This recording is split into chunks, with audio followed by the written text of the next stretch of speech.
Nazi Germany unleashes a ferocious assault on France. German tanks storm through France's defensive lines, scattering resistance and sweeping deep into enemy territory. At the forefront is the legendary Ghost Division, led by Erwin, Rommel, famed for his speed and daring tactics. Among the soldiers is a politically connected officer with a dark past, Karl Hanke, once involved with Magda Goebbels, wife of Nazi propaganda minister Joseph Goebbels. Hanke would later become infamous for brutal atrocities during the siege of Breslau and ultimately replace Heinrich Himmler as head of the SS. Karl August Hanke was born on August 24, 1903, in Lauben, Silesia, then part of the German Empire. His father was a railway engineer. After his older brother died in World War I, young Karl developed a fascination with military discipline. In 1920, he volunteered for 1 year in the Reichswehr, the tightly restricted German army, where he absorbed the values of order, obedience, and hierarchy.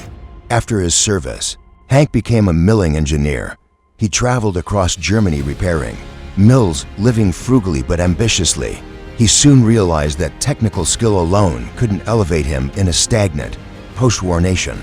He needed ideology and connections. In Berlin, he trained as a teacher and began lecturing at technical schools while immersing himself in the charged political atmosphere of the capital. On November 1, 1928, he joined the Nazi Party, enthralled by its energy and action. Hanke rapidly rose through the ranks as a speaker and organizer. By 1929, he wore the brown uniform of the SA and soon caught the eye of Joseph Goebbels, who made him his personal adjutant and advisor. After losing his teaching post due to political activism, Hanke plunged into full-time party work. He oversaw the redesign of Goebbels' headquarters, introducing architect Albert Speer to the Nazi elite. Their friendship would span years. Under Goebbels' patronage, Hanke's career soared. He was elected to the Prussian parliament in 1932 and the Reichstag by November of that year, when Goebbels became Minister of Propaganda in 1933. Hanke followed, becoming his private secretary. He joined the SS in 1934 and gained influence at public events, impressing even Hitler with his energy. But personal scandals soon followed. In 1937, Goebbels fell for actress Lida Barova and considered divorcing Magda. Outraged, Magda turned to Hanke, who had long admired her.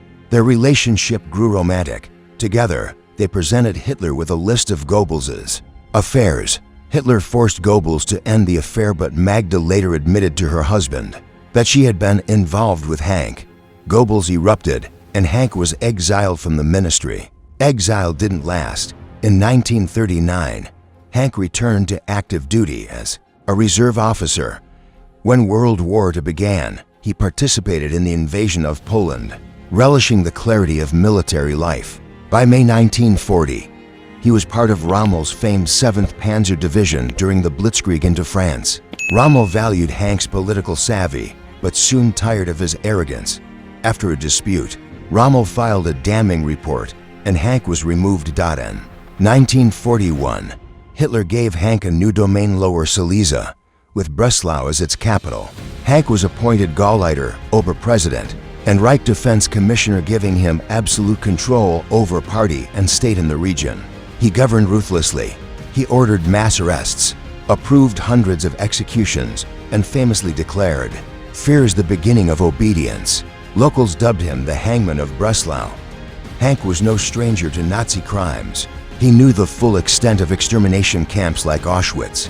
When Speer considered visiting one in 1944, Hanke warned him, "What I saw there cannot be described." That same year, he was promoted by Himmler to SS Obergruppenführer, one of the SS's highest ranks. Despite the brutality, Hanke sought public legitimacy. In November 1944, he married Baroness Fred von Ferks, mother of his daughter.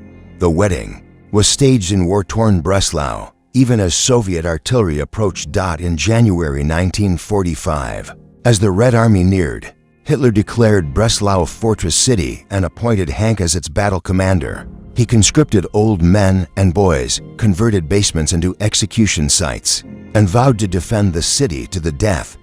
He even had the mayor executed for defeatism.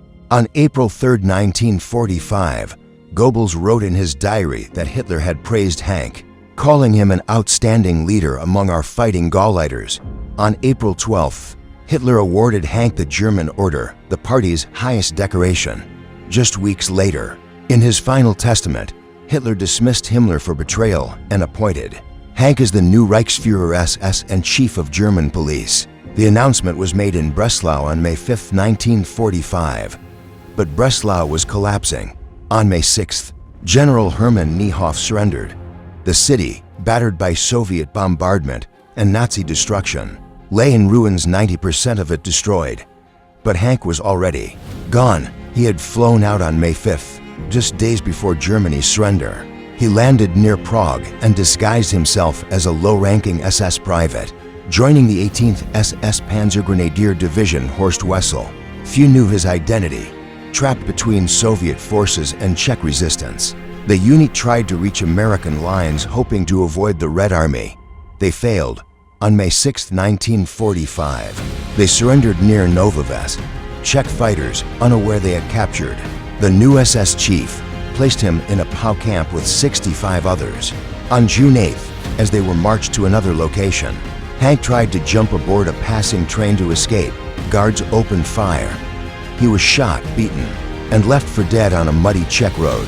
Thus ended the life of the last Reichsführer-SS anonymously and without ceremony.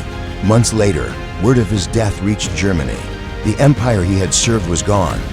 Breslau, now part of Poland, lay in rubble.